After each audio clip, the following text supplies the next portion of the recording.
Hello one and all, this is Soulful Lordy, James Bullock, once again, this time around, the Street Fighter 6 closed beta review for the PlayStation 4, PlayStation 5, Xbox Series X and S, and PC, for a game that is scheduled to be released on June 2nd, 2023, for the PlayStation 4, PlayStation 5, Xbox Series X and S, arcade, and PC. Now, unfortunately, I was unable to get into the first closed beta, so I'm so happy that I was able to get a code for Street Fighter 6's closed beta number 2. And right off the bat, the first thing you have to talk about is what you're introduced to. It's this bombastic introduction that leads way to the character customization, or the character avatar customization, that allows for you to create some of the wildest looking characters if your imagination sees fit, or somebody that looks somewhat like you. And that character will be attached to the World Tour mode, not the version that you created, of course, in the beta, but when the full game does release. Unfortunately, we don't get a taste of what is to come with World Tour mode in this beta. This is focusing solely on the online capabilities and, to a certain extent, learning how to play the game, both offline and online, via the training mode that is associated with the arcade cabinets that are located in the Battle Hub, as long as you're not playing against another player. And that's one of the more interesting aspects when it comes to the online presentation, the online activity, that is similar to what Arc System Works have done in the past, with various arcade cabinets littering the scene as you're able to go in, and if you're able to sit down in a cabinet that is occupied, you can call forth a fight, or sit down and wait and play in training mode to get ready for an upcoming opponent if a character's avatar decides to sit down at your arcade cabinet. Now, one of the things that you do not notice initially, they don't explain it to you, and it's something that you have to learn, is that by choosing, in the case of the PlayStation version, using the square button to pull up the menu that allows for you to actually initiate the casual and ranked option. So you'll be put into a queue that allows for you to get a casual match or a ranked match, or one or the other if you have both actually active at the same time. You also can change whatever character you're going to utilize in those fights in that same menu. Once again, that is something that is not necessarily explained, and something that I noticed people in the chat were actually trying to figure out how to change their character, how to get into ranked mode, how to get into casual matches, instead of just using the arcade cabinets to do Battle Hub fights. There are also tournaments and extreme battles that, depending on how many people are playing, you may not have a chance to really get into those. Or in the case of tournaments, depending on what time the tournament starts, you may or may not be able to get into those as well. It's not like, say, Tekken, where you can have a separate mode for specifically tournament fights, where you can gather a bunch of people at the same time and have a mini tournament. These are organized and administered by Capcom themselves at a specific time. Now, one thing the game also doesn't explain to you, which is very detrimental, especially if you're jumping right into an online fight, is that initially the default setting is for modern control style. And the modern control style focuses on acclimating all of the strikes into single buttons.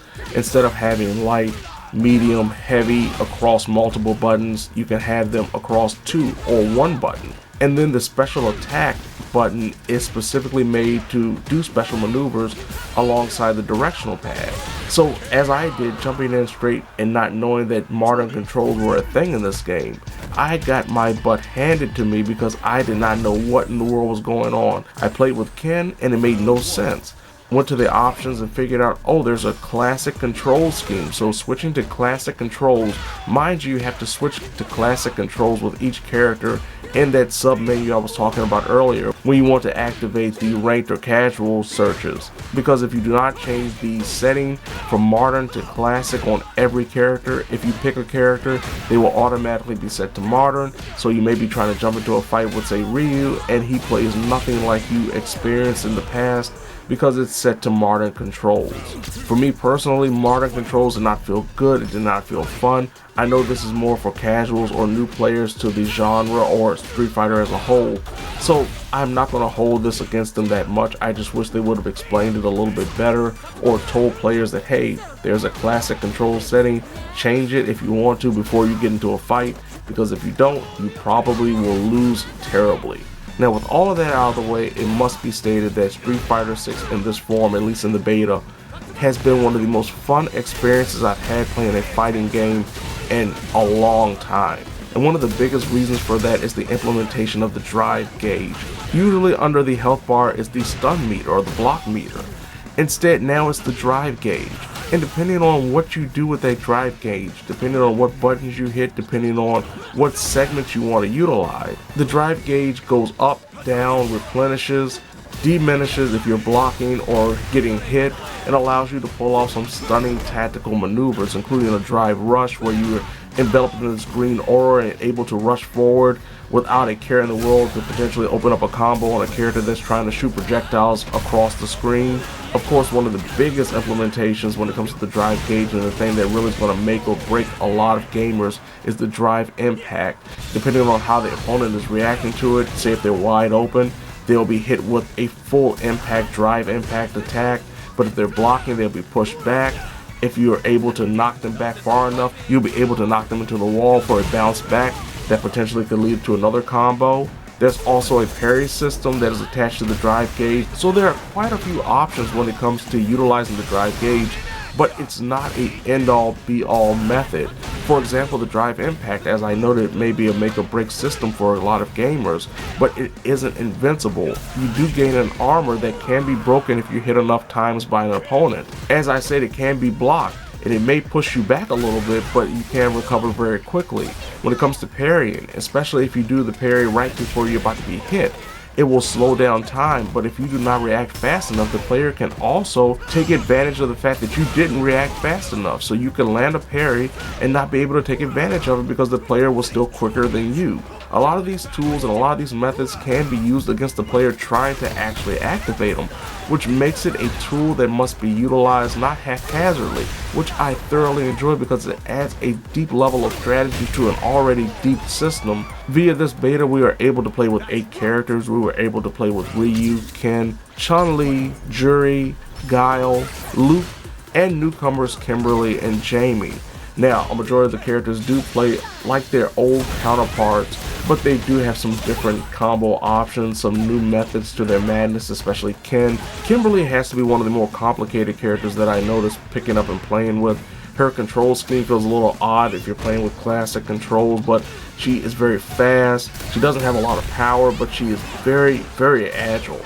And her ability to utilize spray cans as explosives for projectiles is very good.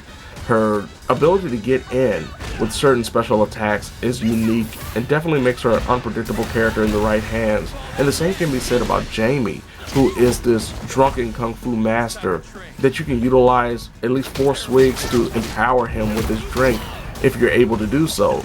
But it's a strategic maneuver that must be utilized when you have an opportunity, because if you do it too close to an opponent, they can stop you from drinking. But if you're able to get all 4 drinks, you can power up to Jamie's maximum level. He's a very fun, unique character who has a very capoeira style associated to him as well. But like Kimberly, I think he takes a little bit to get used to. He's not an easy to pick up and play character. For me personally, I found Luke and of course Ryu, and shockingly enough, Chun-Li is my favorite character to play as. I've never been a big Chun-Li player, and coming into this one, I gravitated toward her more than any other character on the roster thus far. From a technical aspect, I did have some disconnects, some lobby disconnects, some laggy fights that are not out of the ordinary when it comes to not only betas but online fighters. I think a lot of Wi-Fi players suffered when it came to this game.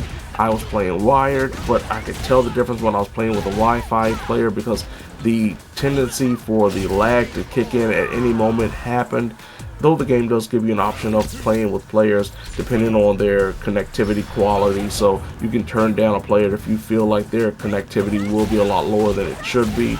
But then I found players that had 2 bars and it actually was buttery smooth, and then I would have someone with a 4-bar connection, and then by the time the fight started, it would go down to 2, then go back up to 4, then go back to 1. So it's one of those things that it can be a crapshoot at any given point, but a majority of the time I enjoyed what I was playing from a technical aspect. I didn't have any major issues. There's a couple of lost fights here and there. Overall, I, coming into this one not having been the biggest fan of Street Fighter V when it first came out, and not putting that much time into Street Fighter 4, will say that this Street Fighter has me so excited for what this game has to offer, from mostly a gameplay aspect. I had so much fun playing this beta. I am looking forward to hopefully maybe getting another one before June drops, but if it doesn't, June can't come fast enough when it comes to playing Street Fighter 6. I wish all of you could have gotten in. Hopefully there'll be an open beta. That's what I'm hoping. There's an open beta so all of you can experience this, so you can get the same feeling that I did playing this closed beta, that once again really sold me on the quality and really the excitement of what is to come when it comes to Street Fighter 6 when it does release. I'm so excited after playing this beta, and I cannot wait for June. So there you have it. This has been Soulful Lordy, James Bullock, once again, the Street Fighter 6 closed beta for the PlayStation 4, PlayStation 5, Xbox Series X and S, and PC, for a game that is scheduled to be released on June 2nd, 2023, for the PlayStation 4, PlayStation 5, Xbox Series X and S, arcade, and PC. Now, if you don't mind, I want to go back and just revel in some of the great fights that I had with Chun-Li and Luke and Ryu, and even some of the random fights I had with Guile and Kimberly and Jamie, and just remember the cries of agony that I saw on the faces of every opponent that I made say, "Oh Lordy!"